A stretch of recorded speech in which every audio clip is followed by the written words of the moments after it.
Cricket tonic Anam Amit. So Bangladesh versus ইন্ডিয়ার যে first test ছিল আমরা অলরেডি হারে গেছি বিশাল মার্জিনে, এবং লাস্ট টাইম যেই মার্জিনে বড় মার্জিনে হারছিলাম সিমিলার মার্জিনে হারছি। সো এই টেস্টটা নিয়ে একটু কথাবার্তা বলতে চাই, plus on top of it Shakib Al Hasan related কিছু ইস্যুস আছে, ওগুলো নিয়ে একটু কথা বলতে চাই। And but before going into those things, let's start with Tamim Iqbal. Tamim Iqbal কিন্তু এই টেস্টে কমেন্টেটর হিসেবে কাজ করছে, আগেও কমেন্ট্রি করছে, এমন না যে আগে কমেন্ট্রি করে নাই। This is not his first time, but মানে অফিসিয়ালি অ্যাজ আ কমেন্টেটর এইবারে কিন্তু ফার্স্ট গেছে। অ্যান্ড ওর কমেন্ট্রি শুনে খারাপ লাগেনি, ভালো লাগছে। স্পেশালি আতার আলী খান তো অবভিয়াসলি একটু old school commentator, and over the period of time Athar Ali খান অনেক ইমপ্রুভ করছে। বাট দ্য মডার্ন গেমের আন্ডারস্ট্যান্ডিংটা এটা কিন্তু বাংলাদেশ পার্সপেক্টিভ থেকে মানে এতদিন কমেন্ট্রিতে খুব একটা পাওয়া যেত না, because of Athar Ali Khan modern cricketer না first of all, and secondly Shamim Shamim Chowdhury যে আছে উনি তো ক্রিকেটারই না। সো অ্যান্ড শামিম চৌধুরী নিয়ে এখানে সমালোচনা করতে আসি নাই। সো বাট মেইন কথা যেটা, তামিম ইকবালের কমেন্ট্রি আই লাইকড ইট। অনেক ইন্টারেস্টিং কিছু পয়েন্টস বলছে, মেবি একটু বেশি নেগেটিভ বাংলাদেশকে নিয়ে, পজিটিভ কিছু জিনিসপাতি বলতে পারতো আর একটু বেশি। বাট অবভিয়াসলি এটা জাস্ট পার্সোনাল মতামত। But what ever critical analysis he did and what ever insights he gave, it was interesting two, শুনতে ইন্টারেস্টিং লাগছে। হ্যাঁ, ডেফিনেটলি কিছু গ্রামাটিক্যাল মিস্টেক্স আছে, ওগুলা আই থিঙ্ক ও যদি প্র্যাকটিস করে অ্যান্ড অবভিয়াসলি যদি মানে সিরিয়াস হয় বিষয়টা নিয়ে, এটা কিন্তু বাংলাদেশের জন্য ভালো। দেখেন, সবগুলা দেশেরই কিন্তু বড় টিম যারা, সবগুলা দেশেরই কিন্তু they have quite a few commentators, like around 5-6, ঠিক আছে, অ্যাটলিস্ট। শ্রীলঙ্কা বলেন, পাকিস্তান বলেন, সবারই অনেক মানুষ আছে যাদের কমেন্ট্রি শুনতে ভালো লাগে, মানে we look forward to it. So if Tamim Iqbal chooses this path after he রিটায়ার্স like officially, it's not a bad thing for Bangladesh. And এই প্রফেশনে টাকা পয়সাও খারাপ না। So and I think he can do it. Needs some training, but he's quite interesting to listen to. Regardless আপনি তামিমরে পছন্দ করেন না সাকিবরে পছন্দ করেন, ওগুলো আসলে এটা এখানে that's not the point here. যাই হোক, সো তামিমের কমেন্ট্রি এন্টারটেনিং ছিল। অ্যান্ড অ্যানাদার পয়েন্ট ইজ যে কমেন্ট্রি প্যানেলে যারা ছিল, রবি শাস্ত্রী, সঞ্জয় মাঞ্জরেকর, মানে একটা সার্টেন লেভেল অফ রেসপেক্ট তামিমকে দেওয়া হয়েছে, উইচ ইজ আতার আলী খানের ক্ষেত্রে তারা এই রেসপেক্টটা দেয় না। মানে অনেক সময় দেখা যায় যে মানে আতার আলী খানের সাথে মস্কারা করে বা ছোট করার চেষ্টা করে, বাট তামিম ইকবালের সাথে কিন্তু এই চেষ্টা করে নাই। And Tamim Iqbal did a decent job, he hold his own. কিছু কিছু আগে যেটা বলছিলাম গ্রামাটিক্যাল মিস্টেক আছে, কিছু কিছু কোলোকিয়াল ওয়ার্ডস ইউজ করে, বাট এটা আসলে মানে রিভিউ করতে করতে over the period of time I believe he can become a very good commentator, and Bangladesh deserves one quality modern commentator. আচ্ছা, গেল এটা। তামিম ইকবাল নিয়ে প্রশংসা করা শেষ আপাতত। খেলায় আসি। খেলায় বাংলাদেশ তো মানে বিশাল ব্যবধানে হারছে, ঠিক আছে, বাট খেলার সিনারিটা অন্যরকম হইলেও হইতে পারতো, ঠিক আছে। আমরা তো অবভিয়াসলি প্রথম দুইটা সেশন কিন্তু মানে উইনিং ড্র ছিল আমাদের, মানে আমরা সেশনটা পুরোপুরি জিতি নাই। ফার্স্ট সেশনটা you can say Bangladesh and India shared the first session on day one, but second session on day one Bangladesh যে 3টা উইকেট কিন্তু সেকেন্ড সেশনও নিছে, বাট ওই 3টা উইকেট কিন্তু ওদেরকে ব্যাকফুটে দিয়ে গেছে। প্রথম সেশনে 3টা উইকেট ব্যাকফুটে তখনও মানে ধাক্কা দিয়ে পৌঁছায় নাই ইন্ডিয়াকে, বাট সেকেন্ড সেশনে কিন্তু 3টা মানে উইকেট ইট ওয়াজ মানে all in Bangladesh hand. And ওইখান থেকে অবভিয়াসলি রবীন্দ্র জাদেজা অ্যান্ড রবিচন্দ্রন আশ্বিনের ব্রিলিয়ান্ট ব্যাটিং, মানে এটা মানে কী বলবো, ব্রিলিয়ান্ট ব্যাটিং। হ্যাঁ, বাট বাংলাদেশ ওখানে কী করতে পারতো? বাংলাদেশ আই থিঙ্ক একটা প্রবলেমে পড়ে গেছিলো, সেটা হচ্ছে যে because of the সিমিং conditions first 2 sessions 50 ওভার্স ওদের অনেক সিম হেভি বোলিং করতে হয়েছে, এবং সব সিমাররা ভালোই 15-20টার মতো করে ওভার করছে, অ্যাটলিস্ট 10-12টা 15 মানে 2-3টা স্পেল করে করছে। এখন by the end of second session, third session যখন শুরু হবে, our seamers were already tired, বলটা আর একটু পুরান হয়েছে, অ্যান্ড আমাদের স্পিনাররা জায়গা মতো বল করতে পারেনি। অ্যান্ড আরেকটা বিষয় যেটা হচ্ছে যে শান্ত ওই টাইমে অনেক পিছিয়ে ছিল ওভার রেটে, কারণ আপনি তো জানেন এই টেস্ট ক্রিকেট এখন সিচুয়েশনটা এরকম যে আপনি ওভার রেটে যদি পিছা যান পার ওভার আপনার 1 পয়েন্ট করে আপনার কাটা যাবে, মানে আপনার এই যে টেস্ট চ্যাম্পিয়নশিপ যেটা আছে। সো আমাদের অলরেডি পাকিস্তানে 3 পয়েন্ট গেছে, which is already hurting us. And আপনি যদি এক্সট্রিম কেস চিন্তা করেন, ইংল্যান্ড কত পয়েন্ট হারাইছে, স্পেশালি যে ইংল্যান্ড অস্ট্রেলিয়া যে অ্যাশেস, মানে এত পয়েন্ট হারাইছে, ইটস লাইক লুজিং 2-3 গেমস, ঠিক আছে। সো আমরা ওভার রেটে অনেক পিছিয়ে ছিলাম। সো ওভার রেট পেনাল্টিটা একটা মাথায় ছিল। অ্যান্ড আমাদের ফাস্ট বোলাররা এখন নাহিদ রানা আসার পর যেটা হয়েছে যে নাহিদ রানা বিশাল লম্বা রান আপনি পিছন থেকে আসে। So and it takes a long time for him to finish an over. So আমরা ওই প্রথম 2টা সেশনে কুইক স্পিনার দিয়ে তাড়াতাড়ি ওভার করে নেওয়ার মতো সিচুয়েশনটায় যেতে পারি না because of the condition, and আমরা ডমিনেট করতেছিলাম।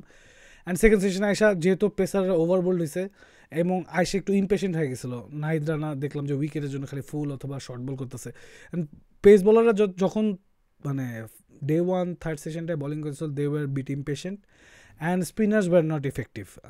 কারণ স্পিনার্সরে ফার্স্ট অফ অল টার্গেট করছে, and actually the spinners didn't bowl that well as well, মানে জায়গায় কনসিস্টেন্টলি জায়গায় বল করে না, পিচে এত টার্ন ছিল না, গ্রিপ গ্রুপ ছিল না, বাট রানটা কন্টেন করা যেত। আমরা ওই থার্ড সেশনে এত রান দিয়ে দিছি যে আমরা ব্যাকফুটে চলে গেছি। হ্যাঁ, পরের দিন সকালে এসে বাংলাদেশ কিন্তু এক্সিলেন্ট, আমি জানতাম কারণ ওই দিনটা শেষ হয়েছে 80 নাম্বার ওভারে।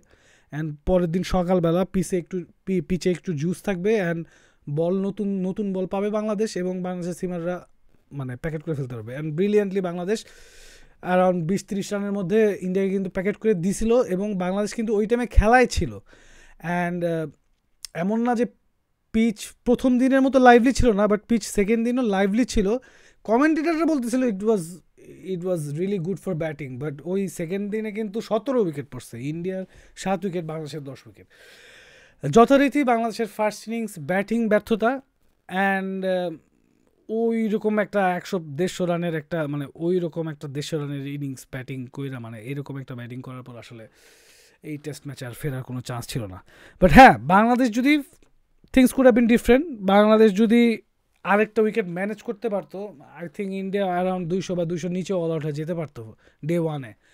অ্যান্ড আমরা খেলায় অনেক পিছিয়ে পড়ে গেছি, কারণ ইন্ডিয়া দেখেন সেকেন্ড টাইম আসে সেকেন্ড ইনিংসে যে ব্যাটিং করছে অলমোস্ট 230 সামথিং করছে, মানে হাই টেম্পোতে রিস্ক ফ্রি ব্যাটিং করছে।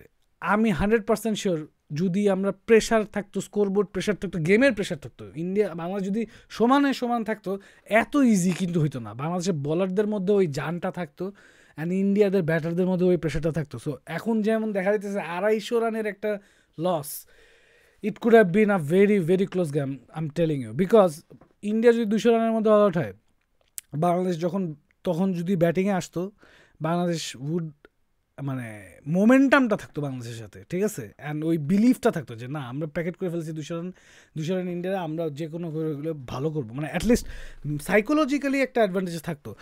গিভেন দ্যাট ইন্ডিয়ার 200তে প্যাকেট, বাংলাদেশ এই 150 রানই করছেন লেটসে, স্টিল আমরা জাস্ট 50 রান পিছায়। আপনি কিন্তু সেকেন্ড ইনিংসে খেলায় পিছায় না, আপনি কিন্তু সেকেন্ড ইনিংসে ওরা যখন নামবে 50 রান করবে, ইটস মানে 50, ওরা যে 80 রানে 3 উইকেট ছিল, তার মানে কি 120-30 রানে 3 উইকেট, এবং প্রেশার কিন্তু থাকতো। ওরা কিন্তু জানতো যে বাংলাদেশ সেকেন্ড ইনিংসে অলরেডি পাকিস্তানের 2 বার ধসায় দিয়ে আসছে। So they would have been nervous, and also they would have been batting. যদি ইন্ডিয়া 200 রানে অল আউট হইতো ফার্স্ট ডে থার্ড সেশনের মাঝামাঝি, বাংলাদেশ যদি 150 রানে অল আউট হইতো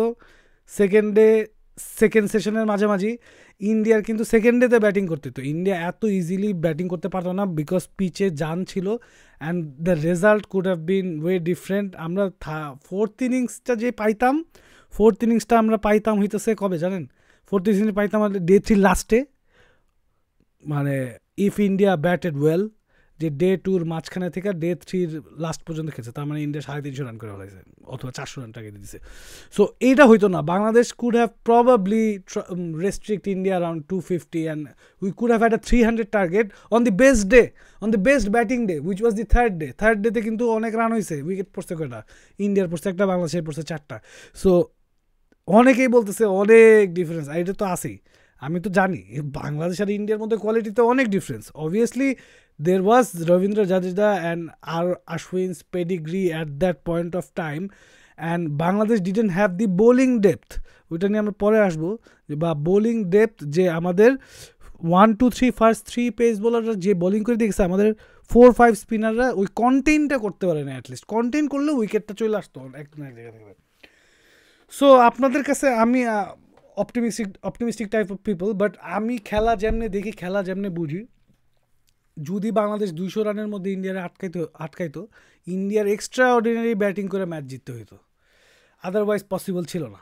আদারওয়াইজ বাংলাদেশ কিন্তু ধরে দিত, আমি কোয়াইট সার্টেইন ছিলাম। বাট অবভিয়াসলি জিনিসপাতি যেমনি বাংলাদেশ যে 150 রানে অর্ডার হয়েছে, ইনস্পাইট অফ দ্যাট আমরা যদি ওদের 200 রানে রাখতে পারতাম, অ্যাজ আই সেড, ইন্ডিয়া প্রেশারে থাকতো, পিচের জান থাকতো, বাংলাদেশের বলাররা চাঙ্গা থাকতো এবং মেমোরিজ ফ্রেশ থাকতো পাকিস্তানের 2বার সেকেন্ড ইনিংসে কী করছে বাংলাদেশের বোলার্সরা।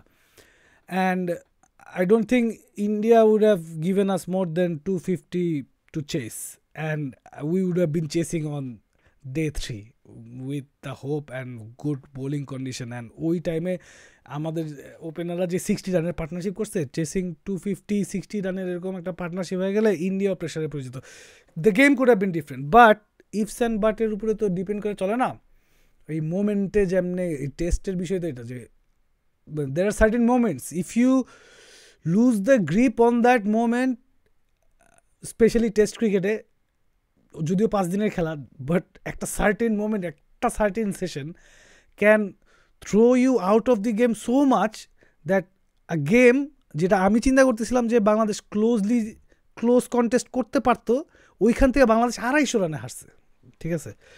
সো অবভিয়াসলি ব্যাটসম্যানদের অ্যাপ্লিকেশন, ব্যাটিং টেম্পারমেন্ট, ওগুলা বিষয় তো আছেই। অ্যান্ড বাংলাদেশের ব্যাটিং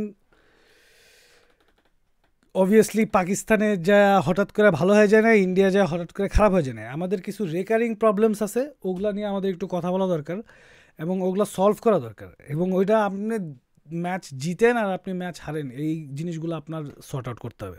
ওকে, সো বাংলাদেশের ব্যাটিং নিয়ে একটু আসি। আচ্ছা, ব্যাটিংটা নিয়ে আসার আগে একটু ভালো কথা বলে নিই। ফাস্ট বোলিং ওয়াজ অ্যামেজিং, মানে হাসান মাহমুদ ব্রিলিয়ান্ট, কন্ডিশনস খুব ভালো ইউজ করছে, and he bowled his heart out, Nahid Rana bowled his heart out, 2টা উইকেট নিছে, and he was kind of a fear factor as well. যদিও মানে দেখলেন তো আশ্বিন 150 বল কি ইজিলি খেললো, 145, সো দে আর নট মানে রুকি প্লেয়ার্স, সো 150 করলেই যে ওরা উড়ে যাবে ব্যাপারটা এরকম না, you have to bowl in good areas at that pace as well to trouble Indian batters. Taskin came back well in day 2, but he can be better. বুঝা যাইতেছে তাসকিন এনাফ টেস্ট খেলেনি, হি is a far better bowler and his numbers doesn't show ইট, ঠিক আছে। 13-14টা match খেলছে, contribute করছে, 2-3 wicket নিছে, but he didn't have a মানে match defining spell in test cricket yet, which is disappointing. And আমরা যতই ফুলাই ফাপাই, you need the numbers, you need to win games. One ডেতে যেমন আপনি বলতে পারেন না, সাউথ আফ্রিকা যা বাংলাদেশ যে সিরিজ জিতছে, তাসকিনের হিউজ হ্যান্ড আছে, অ্যান্ড অবভিয়াসলি হোয়াইট বল ক্রিকেটে অনেক গেমই আমাদের জিতেছে, বাট টেস্ট ক্রিকেটে এখনও কিন্তু তাসকিনের সেই ডিসাইসিভ পারফরমেন্সটা এখনও আসে নাই, whereas there is other bowlers also pushing, so which is very good for Bangladesh cricket. এই গেল বাংলাদেশের পেস বোলিং। বাংলাদেশের স্পিন বোলিং, অবভিয়াসলি ইন্ডিয়ানরা স্পিন অনেক ভালো খেলে, অন টপ অফ ইট আমরা বাংলাদেশি স্পিনাররা বলে রোটেশন কম দেয়, সো সার্টেন পিচেসে যখন হেল্পিং কন্ডিশন না থাকে, রোটেশন অ্যামাউন্ট অফ রোটেশনটা কম হওয়ার কারণে আপনি স্পিনের যে বিষয়টা, যে ডিপ, আপনি ভাবতেছেন বলটা আরেকটু আপনার কাছে এসে পড়বে, বাট বলটা আরেকটু দূরে যায় পড়ে, সো আপনি যখন পা নিয়ে সামনে যাবেন, মারতে যখন যাবেন, তখন দেখবেন বলটা যেখানে পড়ার কথা তার থেকে একটু দূরে আর একটু পিছিয়ে পড়ছে। So the deep is important, so not always যে বল পড়ে স্পিন হইলো কি সোজা হইলো, এই ডানে গেল না বায়ে গেল না ধুসটা হইলো, ওইটা অলওয়েজ ইম্পর্টেন্ট না। এই ডিপ দিয়েও কিন্তু অনেক উইকেট পাওয়া যায়, যেটার জন্য আপনার বলে এক্সট্রা রেভলিউশনস দিতে হয়, যেটা বাংলাদেশি বোলাররা জেনারেলি না। মেহেদি মিরাজ ইমপ্রুভ করছে, but I think the best bowler in the lot is probably Naim Hasan, who spins a lot, and he's actually my first choice of spinner for Bangladesh in long run because of lot of factors: his height, his extra spin, and extra work on the ball, and OJ line ta the ball kore, it's like kind of a Nathan Lyon স্টাইলের মানে classical test off spinner. Whereas Miraz একটু different, Miraz is more stump to stump bowl করে। মিরাজের কোয়ালিটিটা different, but as a test spinner I thought Nayeem Hasan still has a very big future, although Miraj regular player হওয়ার কারণে ওর enough chances পায় না, but I thought he had a great future. So Shakib Al Hasaনের bowling, he bowled well in the county game, 9 wicket পাইছে, আমি খেলাটা দেখছি, but having said that it was not a typical English pitch. It was ওইখানে কিন্তু Michael ভনের পোলা, কি জানি von, আর্চি von কিন্তু কত 6 উইকেট 7 উইকেট করে নিছে এরকম ইনিংসে, মানে he took at least more than 10 wickets in the game, and he is a like basic of spinner. আর আপনার আরেকটা জিনিস বুঝতে হবে যে এখন কাউন্টি ক্রিকেটের কোয়ালিটি কিন্তু ওই জায়গায় নাই। আমি ইন্ডিয়ার প্রায় দেখি সাব্বির রহমান মাইনর কাউন্টিতে 100 করছে, 150 করছে। ভাই এইগুলা লিগের কোয়ালিটি যে কত বাজে, এগুলো নিয়ে যে আপনারা নিউজ করেন, এইটাই একটা লজ্জার বিষয়। ঠিক আছে, বাংলাদেশের আপনার লিগগুলো আছে না, কি বলে কর্পোরেট লিগ, অনেক ভালো, ঠিক আছে। এই মাইনর কাউন্টি লিগের মানে হাবিজাবি হোয়াইট বল মানে টিমগুলোতে যে আইসে 100 মারলে ইট রিয়েলি ডাজন্ট কাউন্ট। ঠিক আছে, the quality is nowhere close.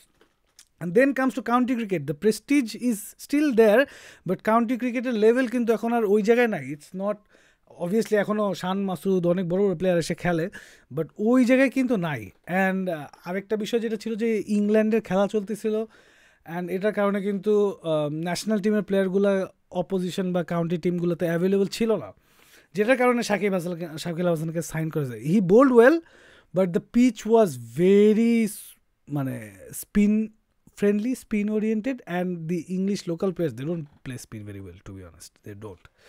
Shakib Al Hasan একটা যেটা করতে পারতো, he could have batted here longer, যেখানে টার্নিং কন্ডিশন পাইছে, একটু বেশিক্ষণ ব্যাটিং করে যায় ইন্ডিয়া যায়, এটা হেল্প হবে। I was hoping for that, but survive করতে পারিনি। অবভিয়াসলি ও ব্যাটিং নিয়ে অনেকদিন ধরে স্ট্রাগল করতেছে। আচ্ছা ঠিক আছে, সো বোলিংয়ের এখানে যখন আসি, সাকিবের বিষয়টা নিয়ে একটু বলেই ফেলাই।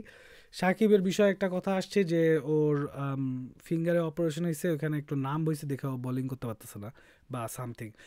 It's a information which is shared by Murali Karthik, and obviously ওইটা নিয়ে অনেক টাইপের কথাবার্তা হইতেছে, which is you have to ask the team management.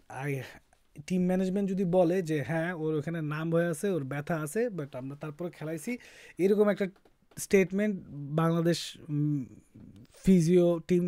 Team physio অথবা টিম ম্যানেজমেন্টের কাছে যদি আসে, তাইলে আপনার এর একটা যে কে বলছে, কারে বলছে, কখন অপারেশন হয়েছে, এগুলো কোনো কিছুই বলে নাই। সো কনটেক্সটলেস কথাবার্তার উপরে ভিত্তি করে লাভ নাই। But having said that, Shakib had a chat with Murali Karthik, not Dinesh Karthik, and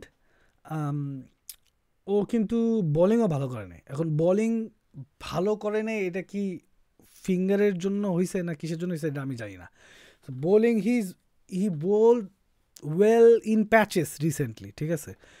and পাকিস্তানের সাথে একটা টেস্টে খুবই ভালো বোলিং করছে, সেকেন্ড টেস্টেও মোটামুটি বোলিং করছে, বাট ওরা কিন্তু এত ভালো স্পিন খেলে না Pakistani players, as you have seen, মানে বেসিক স্পিন বোলিংয়ে আউট হয়েছে। And India is like maestro of playing spin ball, specially ইন্ডিয়ার middle order, not the top order spin ভালো করে না।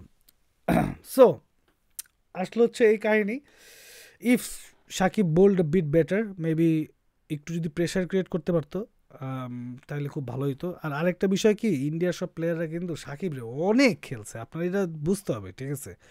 এখন impact which a new bowler would have had, আর an impact by Shakib Al Hasan, যদি set থাকে, পজিটিভ থাকে, সাকিব যদি অ্যাট হিজ বেস্ট না থাকে, ইন্ডিয়ান প্লেয়াররা সাকিবরে মায়েরা ছাতু করে ফেলবে, কারণ অনেক খেলছে সাকিবরে। এনিওয়ে স্টিল একটা উইকেট পাইতে পারতো, ক্যাচ ড্রপ হয়েছে, but that's fine, he could have bowled better and longer spells as well. বাংলাদেশের ট্যাকটিক থেকে ভুল যেটা হয়েছে, I think Bangladesh first day ইন্ডিয়ার ফার্স্ট ইনিংস বাংলাদেশি বোলার্সটা একটু গ্রিডি ছিল, বাংলাদেশি ক্যাপ্টেনও একটু গ্রিডি ছিল, he went for the kill. Maybe ওইখানে দুই সাইড থেকে সিমারের কিছু স্পেল ছিল যে দুই সাইড থেকেই ফাস্ট বোলার বোলিং করতেছে, ওই জায়গায় আপনি মানে এক সাইডে you put Shakib Al Hasan on, and ball যখন পুরানো হয়ে গেছে সাকিব আর ওটা দিয়ে কী করবে, তো বল তো একদম ইয়া হয়ে গেছিলো, মানে ইট ওয়াজ মাইরা সুতে ঘুরে ফেলাইছে অলমোস্ট। আর বল পুরান হইলে তো এসজি বলের একটু চ্যালেঞ্জেস আছে। যাই হোক, bowlers bowled well, batters many problems. First problem lefty batters, incoming ball আসতেছে বোল্ড হইতেছে, ইনকামিং বল আসতেছে বোল্ড হইতেছে। এটা কিন্তু শুধু লাস্ট সিরিজ না, শ্রীলঙ্কা সিরিজেও দেখছি এটা, এবং শুধু শ্রীলঙ্কা সিরিজ না, ম্যাক্সিমাম টেস্ট সিরিজে এই কাহিনী হইতেছে যে আমাদের টপ অর্ডারের অনেকগুলো লেফটি অ্যান্ড এই রাউন্ড দ্য উইকেট থেকে রাইট আর্মরা আইসা, অথবা লেফট আর্ম যদি আপনার ফজল হক ফারুকের কথা বলেন এবং তামিমের কথা চিন্তা করেন, we all have this problem of the ball that is angle towards the stump. And এটা কেন, এটা আমি জানি না, ঠিক আছে। মেবি বাংলাদেশের বোলাররা যাদেরকে ফেস করে বলা হয়েছে ওরা কখনো এই অ্যাঙ্গেলে লেফটিদের মানে ইয়া করে নেই, বা এই অ্যাঙ্গেলে ভালো বল করতে পারে না, I don't no. But this is something we need to work on, যে এতজন ব্যাটসম্যানের একই প্রবলেম, আসতেছে বোল্ড হইতেছে এলবি হইতেছে, আসতেছে বোল্ড হইতেছে এলবি হইতেছে। This is like not acceptable, মানে এত দিন ধরে হইতেছে। First point. সেকেন্ড পয়েন্ট, আমাদের মিডল অর্ডার, আমাদের ভরসার middle order and lower middle order, they failed in this game. বেশি সমালোচনা করতে চাই না, কারণ ওরাই রান করে, ঠিক আছে। টেস্টে যত রান হয়, যে মুশফিক, সাকিব, লিটন, মিরাজ, এই চারজনই কিন্তু টেস্টের বাল্ক অফ দি রানস করে। সো এই টেস্টে রান করতে পারে নাই, এত কমপ্লেন করতে চাই না। বাট আমার যেটা মনে হয়েছে যে আমাদের লোয়ার মিডল অর্ডার বাট আমাদের ব্যাটিংয়ের যেই মাংস আর কি, ওরা বল খেলে নাই, ওরা বলারে খেলছে। এখন I think that was the problem, যেটার কারণে অনেক মানে আননেসেসারি শটে এই আমাদের মেইন ব্যাটারগুলো আউট হয়েছে। মুশফিকের একটা উইকেট বলতে পারেন যে না, okay, he had nothing to do. Shakib last ইনিংসে যে আউট হয়েছে, maybe he had nothing to do. But other than that, এই চারটা প্লেয়ার যে 7 বার টোটাল আউট হয়েছে, 5 বারই তারা, I think they loss the psychological battle more than the quality and skill and whatnot. They were playing the bowler, not the ball. that's what I felt with the batting dekha. Top 4, Shanto run paise, which is encouraging. We need him in runs. ও অনেক run করছে টানা 1-1.5 বছর পরে, হঠাৎ করে world cup থেকে উধাও, 23 ODI world cup I mean. So শান্তের 80 অড ইনিংসটা খুবই ভালো ছিল, খুবই কনফিডেন্ট ছিল, খুব ভালো লাগছে দেখা, মনে হয়েছে যে না, he has the calibre and the pedigree to score runs against this bowling attack, although he batted in very good batting conditions on day 3, but it was important for him to come to terms with getting some runs. সাদমানের বিষয়ে বেশি একটা কিছু বলবো না, ওর টেকনিকটা একটু weird, ও যেমনি batting করে একটু উইয়ার্ড, বাট ও কিন্তু অনেক ডিসিপ্লিন ব্যাটার। অ্যান্ড আমাদের এরকম ডিসিপ্লিন মানে ডে ইন ডে আউট এই টাইপের ব্যাটার দরকার, যারা ক্রিজে থাকতে পারে, কনসিস্টেন্টলি থাকতে পারবে অনেক দিন। সো অবভিয়াসলি স্ট্রাগল করছে, ও ডোমেস্টিক কিন্তু অনেক রান করছে, অ্যান্ড পাকিস্তানের এগেনস্টে একটা ভালো ইনিংস খেলছে। অ্যান্ড সেকেন্ড ইনিংসে 30 ওয়াট যেটা করছিল ওটা খারাপ না, অবভিয়াসলি বড় করতে পারেনি, but he showed that he can stay if he wants to. জাকিরের সেকেন্ড ইনিংসের ব্যাটিংটা খুবই জোশ লাগছে আমার, মানে I really loved his innings. Unfortunate ও আউট হয়েছে, অবভিয়াসলি অনেক মাইরা খেলতেছিল, অ্যান্ড বুমরার ওই অ্যাঙ্গেলে এজটা নেওয়া যেত, নেওয়ার একটা চান্স ছিল, বাট আই থট এই অ্যাপ্রোচে খেললে এইভাবে আউট হওয়ার চান্স আছে, but I liked his approach, and ওর সেকেন্ড ইনিংস অ্যাপ্রোচগুলো খুবই ভালো হয়েছে। অ্যান্ড অনেকেই বলে যে ও খালি সেকেন্ড ইনিংসে রান করে, ফার্স্ট ইনিংসে রান করে, এটা আবার কীরকম প্রবলেম, এটা কীরকম প্রবলেম আপনারা বলি। ফার্স্ট ইনিংসে এখন most of the times in every place in the world, maybe other than Pakistan, first ইনিংসে আপনার পিচে হেল্প থাকে, বলাররা মুভমেন্ট বেশি পায়, over the period of time পিচটা একটু স্লো হয়। সো সেকেন্ড ইনিংসে it's easier to bat the fast bowlers in general, মানে এখন যেসব রেজাল্ট ওরিয়েন্টেড পিচেস হচ্ছে, কারণ রেজাল্ট ওরিয়েন্টেড পিচ করার জন্য যেটা করতেছে ওরা, প্রথমে উপরে ঘাস দিতেছে বা ময়েশ্চার রাখতেছে বা হোয়াট এভার, বাট ওইটা মনে করো 2-3 দিন খেলার পর তো ওটা চলে যেতেছে। এখন by the time second innings comes, it's easier to face the seamers, and ওইটা ক্যাশ ইন করতেছে, এই জন্য ওর সেকেন্ড ইনিংস স্কোরস এত ভালো। If you remember the Chittagong game as well. Second ইনিংসে একটা 100 মারছে এগেনস্ট ইন্ডিয়া, ফার্স্ট ইনিংসে একটু চ্যালেঞ্জ ছিল। So it shows that he has some problem, challenging moving বলে একটু প্রবলেম আছে। মেবি ও যদি সেকেন্ড ইনিংসে সাধারণত যে অ্যাপ্রোচে খেলে, পজিটিভ অ্যাপ্রোচে খেলে, ও যদি ফার্স্ট ইনিংসগুলো এই kind of positive, not aggressive, like positive অ্যাপ্রোচে খেলে, I think he will soon find his feet. And আমাদের ওপেনার, দুই ওপেনারের কিন্তু একটা থার্ড বিকল্প আছে, Mahmudul Hasan Joy, whose in very good form. Pakistan শাহিন্সের সাথে, পাকিস্তান এর সাথে মানে রান করছে, ম্যান অফ দ্য ম্যাচ হয়েছে, ক্যাপ্টেন ছিল অস্ট্রেলিয়া, খুবই ভালো ব্যাটিং করছে, ভালো বোলিং করছে। অ্যান্ড অবভিয়াসলি ওর তো পেডিগ্রি আছে, and he was our first choice opener ইঞ্জুরির আগে। সো সাদমান ঢুকছে, বাংলাদেশে তো অবভিয়াসলি ইন্ডিয়ার মতো ওই কালচার নাই যে ইঞ্জুরি থেকে ব্যাক আসবে সে ঢুকে যাবে। So we haven build that culture yet, because we don't have that luxury to have মানে আইডিওলজি, মানে স্ট্রং আইডিওলজি, এথিক্স, এইগুলো হচ্ছে যাদের কাছে মানে upper class things about ethics and ideologies, যাদের পেটে টাকা নাই তাদের এথিক্স ওগুলা দিয়ে আসলে মানে এথিক্স দিয়ে আসলে কিছু করার নাই। সো বাংলাদেশ যারে পায় একটু ভালো খেলতেছে তারাই ইউজ করে, but Mahmudul Hasan Joy is a good backup batter to have in the squad. Concern হচ্ছে আমার ব্যাটিংয়ের সবচেয়ে মানে বড় concern out of this game is যে মমিনুল হক বোল্ড হইতেছে, ঠিক আছে, মানে বোল্ড হইতেই আছে। It's not like 1 or 2 game. হ্যাঁ, ও সিনিয়র প্লেয়ার, আমরা তো মিডিয়াতে তো সাকিব রেনিয়া কিছু পাইলে ওইটা নিয়ে লাফালাফি করতে থাকেন, মেইন প্রবলেমগুলোতে ফোকাস করে না। সাকিব রেনি এত লাফালাফি করছে, ও ইঞ্জুরি হোয়াট এভার, ও কত রান করছে, ফার্স্ট ইনিংসে 35 সামথিং, সেকেন্ড ইনিংসে 25 something. He didn't look as bad as he looked in the county game or also against Pakistan. So that's what, 60 runs, not match winning runs, but 60 runs. How many of your batters scored 60 runs in the match? How many batters? ঠিক আছে, মানে কি, মানে এইটা নিয়ে এত লাফালাফি করার কি আছে? অ্যান্ড মিডিয়াতে প্রেস কনফারেন্সে শান্তরে জিজ্ঞেস করছে যে সাকিব আল হাসান তো পারফর্ম করতেছে না, ব্যাটেও করতেছে না, বলও করতেছে না, তো সাকিব আল হাসানকে বাদ দিবেন নাকি? এখন ও বলছে যে এটা কি সাহসী কোয়েশ্চেন করছে না, এটা নিয়েও মানুষের সমালোচনা করতেছে না। কিন্তু সাহসী কোয়েশ্চেন কেন হবে? আমার কথা হচ্ছে ভাই, এই যে এই টেস্টের আগের টেস্টে আপনারা জিতানোর পিছে একটা বড় ভূমিকা প্লে করছে, ঠিক আছে। বাংলাদেশের যতগুলো টেস্ট ম্যাচ উইন আছে ম্যাক্সিমাম অস্ট্রেলিয়ার সাথে বলেন, ইংল্যান্ডের সাথে বলেন, শ্রীলঙ্কায় যে আমরা একটা অ্যাওয়ে জিতছি, ওইটা তো 100 ওই মারছে। ওয়েস্ট ইন্ডিজে যায় যে 2টা ম্যাচ জিতি, ওইটাও 2টা ওই করছে, ওই 2টা ম্যাচে তো ওই নট আউট 90 মাইরা captain. So and he didn't score 2 ducks.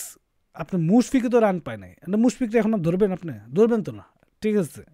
Mushfiq নিয়ে কথা বললে লাভ নাই, মিডিয়ার মানে টিআরপি নাই আর কি, বেসিকলি মানুষের দেখার ইয়া নাই। সাকিব আল হাসান নিয়ে পড়ে আছেন, আমার কাছে মনে হইতেছে যে এগুলো নিয়ে হাবিজাবি নিয়ে চিন্তা ভাবনা না করে আপনি মমিনুল হকের কথা চিন্তা করেন। মমিনুল হক সেই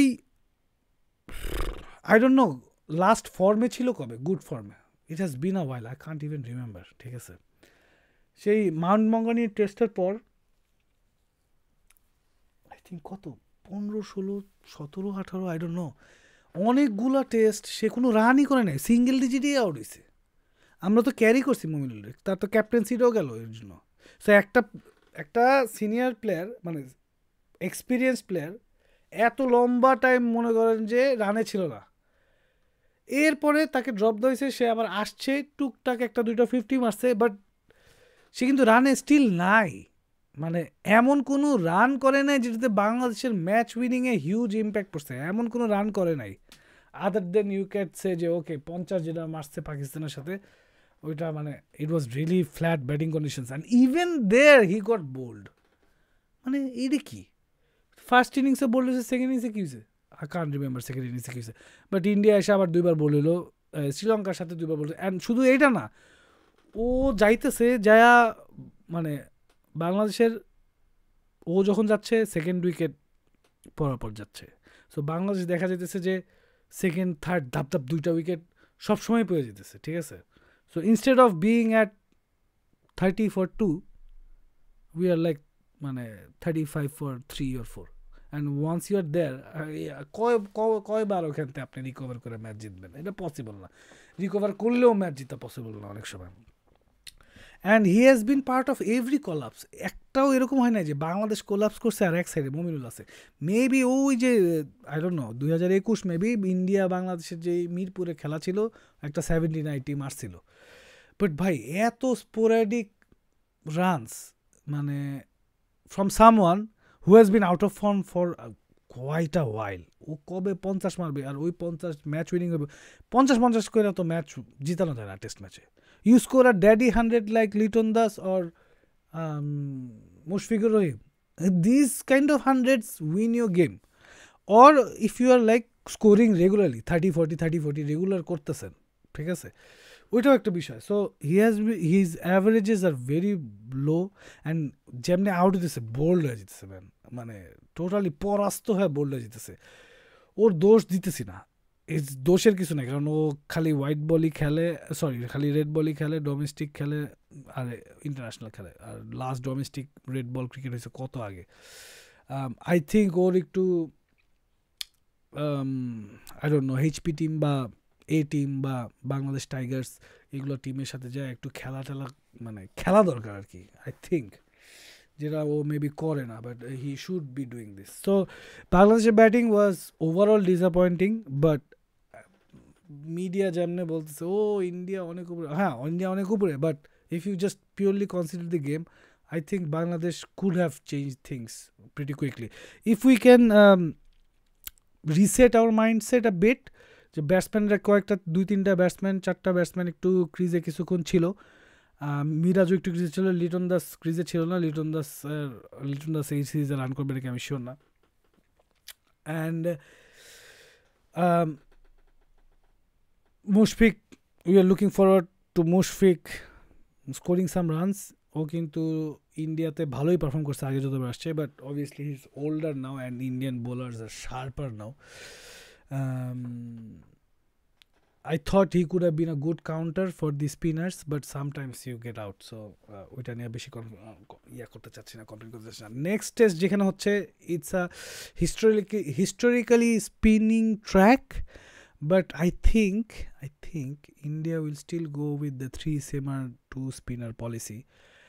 And given that Shakib Al Hasan is not very effective or have some problems,